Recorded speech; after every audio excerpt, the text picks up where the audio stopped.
Hi, and just an early clip today.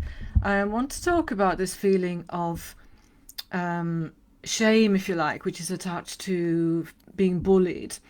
And because we're social beings, social creatures, we like to feel connected, we like to feel that we belong, and that other people around us accept us.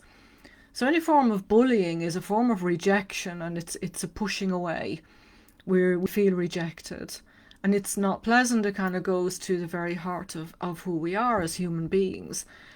And inherently, no matter how sort of awful the behavior is from the other person or the other people, we still feel there can be a sense of feeling, well, there's something wrong with me. Why have they picked on me? Why are they behaving like that towards me and not towards others?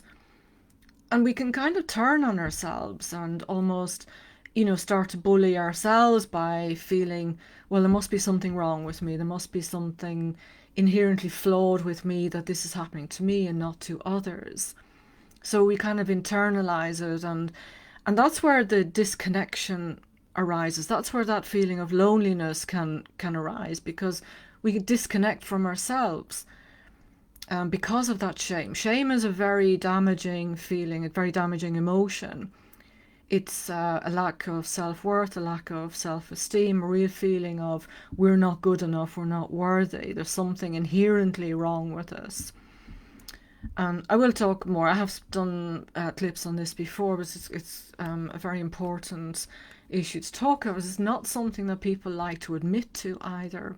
Feeling shame, and there's an embarrassment attached to being, if you like, the victim of bullying or being the target of it. And it's very normal to feel this.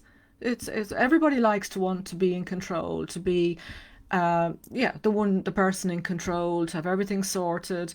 No one's going to pick on me. I'm the strong one, and very often that just doesn't work out like that, and we can't fix the situation. Sometimes we can. We want everything to be okay, but very often we have to sort of remove ourselves from it and heal ourselves and look after ourselves, and that's where you have to focus on yourself and rebuild that connection with yourself, to overcome that feeling of shame, recognize it, understand what's going on, that it's not something that's inherent in you to feel that.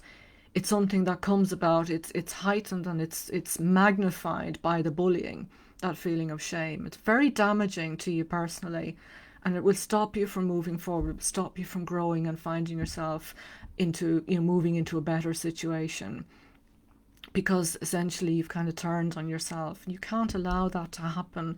You have to recognize if that's happening.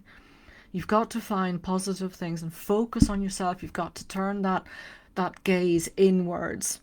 Let's call it navel gazing, whatever you want to call it. You've got to look after yourself, because if you've turned on yourself, then who's going to look out for you? So you have to look after yourself and look out for yourself. So that's why I do a lot of these clips on, motivating yourself and feeling positive thoughts about yourself and being your own cheerleader. They're all linked. You've got to find that strength within yourself.